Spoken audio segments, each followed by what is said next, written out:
Here's one masculine psychology principle that completely changed the way that I date. Hello, Glow Goddesses. Class is officially in session, so sit down. Today I want to teach you one of my favorite psychological principles. It is this: people tend to value what they voluntarily invest in. Think about it. Imagine two people. The first one buys a $5 plant. The second one spends months planting a garden. Who do you think is more emotionally attached?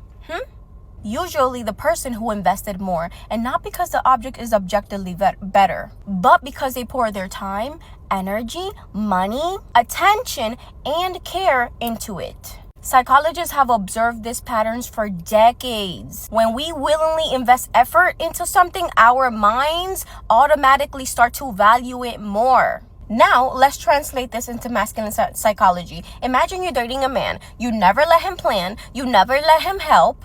You insist on doing everything yourself. You never allow him the opportunity to contribute. Then months later, you feel like, and you wonder, why does this relationship feels like he's not emotionally invested? Now, imagine the opposite. He plans the date. He drives across town to see you. He remembers your favorite dessert. He pays for the date. He buys you gift. He makes sure that you got home safely. He pays for your transportation if you need it. He rearranges his schedule because spending time with you matters to him. Every one of those actions is an investment. Some are mutual enjoyments. Going out to dinner with him is a mutual enjoyment. But the investment is if he has to pay an Uber for you, that's something that's beneficially to you as well. That is part of the investment of the mutual enjoyment that you guys are about to go do.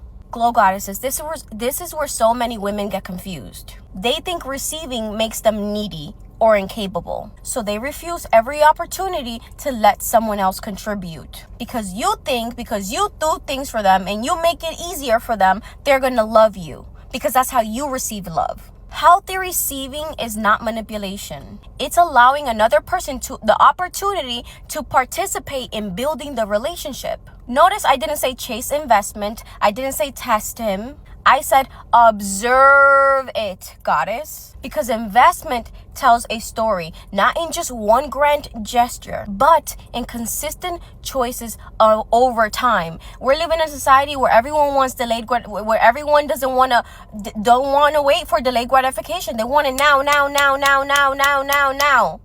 But things that are great take time. They take observation. They take pouring. They take energy. And here's a deeper identity shift. How you allow people to invest in you often reflect how worthy do you feel that you are worthy of receiving. That's why this conversation isn't really about men. It never is. If you notice a pattern with my content, we talk about these things through the lens of men, but they always draw back to you because you are the creator. You are a powerful goddess. This is also about your capacity to receive without guilt, to observe without forcing, and to let consistency reveal character.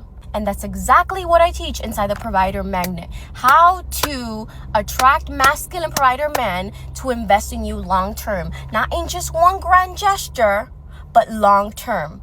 Baby, we think long term here. The long game. Vision.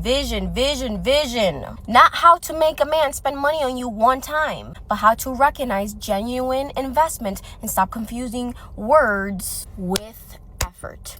I hope this video helped. I hope it gave you clarity. And remember, you're a goddess. Act like it. I love you. Mwah. Bye.